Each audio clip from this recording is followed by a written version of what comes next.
করব, তারপর স্পেশালাইজেশন করব, তারপর বিদেশে উচ্চশিক্ষা নেওয়ার ইচ্ছা আছে। আর অরিত্রার? ফার্স্টে তো বিটেক করব, সেখানে অবশ্যই ইলেকট্রনিক্স মেকানিক্যালকে প্রাধান্য দেব, তারপর এমটেক এমবিএ করার পরিকল্পনা আছে। ইলেকট্রনিক্স মেকানিক্যালকে প্রাধান্য, মানে দুটো উল্টো দিককে প্রাধান্যের কথা বলছি, মানে একটা লোকে বলে হয় কম্পিউটার সায়েন্স বা ইলেকট্রনিক্স আর নয়তো মেকানিক্যাল ইলেকট্রিক্যাল। কারণ স্ট্রিম দুখানা পেলে অবশ্যই যেকোনো একটা পেলে আমি সেটাই পড়বো। কোনটা তোমার ফার্স্ট প্রায়োরিটি? অবশ্যই ইলেকট্রনিক্স। অবশ্যই। সেটা না হলে মেকানিক্যাল। সে মেকানিক্যাল কেন, মানে কম্পিউটার বা অন্য ওইদিকে নয় কেন, একদম অন্য দিকে? সায়েন্সের মানে এখন তো বাজার খুবই খারাপ, কারণ এটা তো একদম মানে বাজারের সঙ্গে রিলেটেড। সেখানে ইলেকট্রনিক্স বা মেকানিক্যালের বাজারটা ভালো, ইলেকট্রনিক্স তো অবশ্যই। ইলেকট্রনিক্স আমার ফেভারিট জায়গা, সেটা নিয়ে পড়ার ইচ্ছা আছে, সেটা না হলে মেকানিক্যাল। আচ্ছা, এই যে তোমরা তো অনেক মানে শ্রীরামপুর এবং একজন হিন্দমঠরে থাকো, তো সেক্ষেত্রে কোথাও মনে হচ্ছে যে মানে বারবারই প্রতিবারই যেটা দেখা যায় যে রেজাল্ট বেরোনোর পর কি কলকাতা থেকে জেলারই জয় জয়কার বেশি হয়, জেলার ছাত্রীরা অনেক ভালো ফল করে। তোমাদের কি মনে হয় এই দিক থেকে, মানে কোথাও কি আলাদা তাদের প্রিপারেশন আলাদা কিছু হয়, বা কেন এই ভালো ফলের কারণ কি তোমাদের কি মনে হয়? ভালো ফলটা তো ছেলেদের ইন্টেলিজেন্সের উপর ডিপেন্ড করে, তবে টিচার যদি বলেন তো আমি বলবো টিচার ফ্যাসিলিটিটা অবভিয়াসলি কলকাতাতেই ভালো জেলার থেকে, যেটা আমি প্রতিবার ফেস করেছি। যে আমি যদি কলকাতা থাকতাম হয়তো অনেকটা বেটার অপরচুনিটি পেতাম, যেটা আমি মানে জেলায় থাকার জন্য পাইনি। মনে হয়েছে সেটা কোন কোন ক্ষেত্রে? মনে হয়েছে কিছু কিছু সাবজেক্টের ক্ষেত্রে মনে হয়েছে আমি হয়তো আরো বেটার কোচিং পেতে পারতাম, বেটার টিচার পেতে পারতাম, তাহলে তাতে আমার জয়েন্ট এন্ট্রান্সের প্রিপারেশনের যে কটা অসুবিধা হচ্ছে তা নয়, কিন্তু আরো যে অন্যান্য কম্পিটিটিভ এক্সামগুলো সেগুলো তো হয়তো আমি আরো ভালো করতে পারতাম। কিন্তু সেক্ষেত্রে মানে যে বিষয়টা আমি জিজ্ঞেস করছিলাম যে সমস্যা হয় নিঃসন্দেহে, একটা মনে হয় কলকাতায় থাকলে আরো বেশি সুযোগ সুবিধা পাওয়া যেত, অনেক বেশি টিচার বা আরো অনেক পড়াশোনার সঙ্গে অনেক সুবিধে সেগুলো পাওয়া যেত, যেটা পড়াশোনা বা রেজাল্টকে আরো হেল্প করতে সাহায্য করতে করে। কিন্তু তার পাশাপাশি তা সত্ত্বেও জেলা থেকে তো ভালো রেজাল্ট হচ্ছে, বিশেষত টপাররা তো জেলা থেকে উঠে আসছে, সেটার কারণ কি মনে হয়? রহস্যটা আমি কি করে বলি? তোমার কি মনে হয়? 100% ইন্টেলিজেন্সের উপর তো ডিপেন্ড করবে। তোমার কি মনে হয় কি কলকাতা থেকে আরো ভালো রেজাল্ট করতে পারতে? হ্যাঁ, আমি কলকাতার টিচারদের কাছে পড়তাম, এবার সেখানে আমাকে জেলা থেকে কলকাতা আসার জন্য অনেকটাই টাইম স্পেয়ার করতে হতো, রাস্তায় অনেকটাই টাইম যেত, সেই টাইমটা তো আমি অবশ্যই বাড়িতে কাজে লাগাতে পারতাম, পড়তে পারতাম। তাই কলকাতায় থাকলে অবশ্যই আমি জয়েন্টের ক্ষেত্রে হয়তো এমন মানে ঠিকই আছে, কিন্তু আরটি আইআইটি এগুলোতে তো আরেকটু হয়তো ভালো এক্সপেক্ট করতে পারতাম কলকাতা থাকলে। বাড়ির লোকেরা কি বলছে? খুশি, খুবই যথারীতি। কোথাও একটা এমন কোনো চাপ ছিল যে বাড়িতে বাবা মা কি চাইছেন, মানে ডাক্তার হও বা মেডিকেল দাও, সেরকম কোনো কিছু প্রেসার ছিল? বাবা মা চিরকালই আমার ইচ্ছাটাকেই সাপোর্ট করে গেছেন।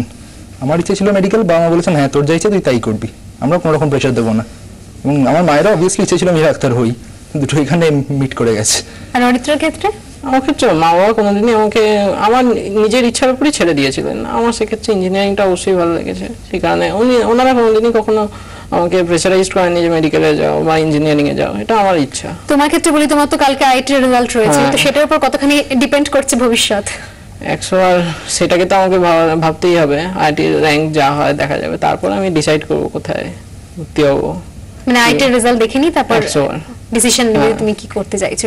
আমি ওদের দুজনের কাছে আসি, রুবেল আর শওকতের কাছে। তো সারাদিন তো ওখানেই থাকা, তোমাদের ওখান থেকে সাহায্য যেটুকু পাওয়া, তার সঙ্গে অ্যাবসলিউটলি মানে নিজেকে নিজে তৈরি করা, নিজেকে নিজে পড়াশোনা করানো, এর বাইরে আর কি করতে? আর মিশনে মাঝে অনুষ্ঠান হতো, আর এমন কিছু হতো না, পড়াশোনা আর তেমন কিছু, খেলাধুলা করতে, বাকি সময়টা পুরো পড়াশোনা, ইসলামিক কিছু, ইসলামিক কালচার, ধর্ম কালচার। তোমরা দুজনেই বললে যে তোমাদের দুজনেরই গ্রামে প্রায় উৎসব। কোন গ্রাম তোমার? আমার গ্রাম বালুটুঙ্গি। আর তোমার? মানে মুর্শিদাবাদ জেলা সন্মতিনগর, লালুয়া থানা। আচ্ছা, তো গ্রামের গোটা মানুষই কি বাড়িতে জড়ো হয়েছে নাকি? সম্ভবত, আমি তো দেখতে পাচ্ছি না এখান থেকে।